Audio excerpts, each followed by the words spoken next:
नमस्कार दोस्तों, मैं ऋतुराज पांडे। आज का मेरा मुद्दा है लॉकडाउन और मध्यम वर्ग। दोस्तों, मध्यम वर्ग भारत का वो तबका है जो अधिकतर शहरों में रहता है। मध्यम वर्ग वाले शिक्षित होते हैं और अधिकतर नौकरी करते हैं। 30 दिन मेहनत करने के बाद इनको सैलरी मिलता है, जिससे ये अपने परिवार के लिए राशन और स्कूल का फी और घर के लोन ईएमआई का व्यवस्था कर पाते हैं।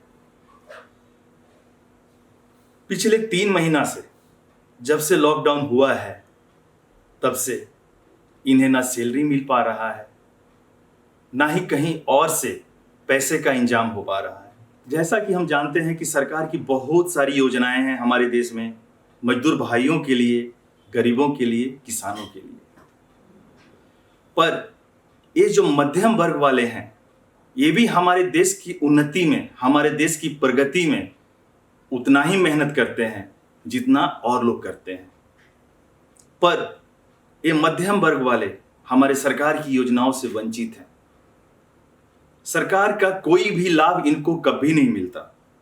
हमने 2 दिन पहले ही देखा भानु गुप्ता के बारे में, न्यूज चैनल के द्वारा। आप सबने सुना भी होगा, देखा भी होगा। भानु गुप्ता यूपी के रहने वाले थे, एक होटल में काम करते थे। 3 महीना पहले जब लॉकडाउन हुआ, तब से लेकर 2 दिन पहले तक उनके पास इनकम का कोई साधन नहीं था। क्या हुआ? 2 दिन पहले उन्होंने सुसाइड कर लिया।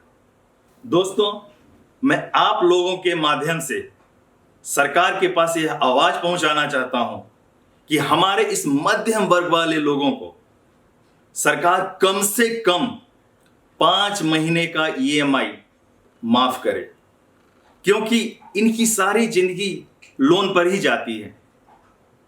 पैसा कमाते हैं और किस्त भरते हैं। उसके बाद कम से कम 5 महीने का इनके बच्चों का स्कूल फी माफ किया जाए, घर में बिजली का बिल माफ किया जाए, और हो सके तो यथासंभव इन सब भाइयों के अकाउंट में कुछ ना कुछ पैसे का योगदान किया जाए। दोस्तों, अगर ये सारी सुविधाएं सरकार उन्हें देती है इस संकट की घड़ी में, तो हमारे देश की प्रगति में नए जोश के साथ वो आगे आएंगे और इस देश को आगे बढ़ाएंगे। मैं आप सबसे विनती करता हूं हाथ जोड़कर कि हमारे इस आवाज को जितना हो सके उतना आगे बढ़ाइए। इस वीडियो को जितना हो सके उतना शेयर कीजिए कि यह बात सरकार के पास पहुंचे और हमारे मध्यम वर्ग वाले भाइयों बहनों की जिंदगी जीने के लिए सरकार के तरफ से कुछ योजनाएं आए, कुछ उनको सुविधाएं मिले। इसी के साथ मैं आपसे विदा लेता हूं। आप ध्यान रखिए, स्वस्थ रहिए, सुरक्षित रहिए। नमस्कार।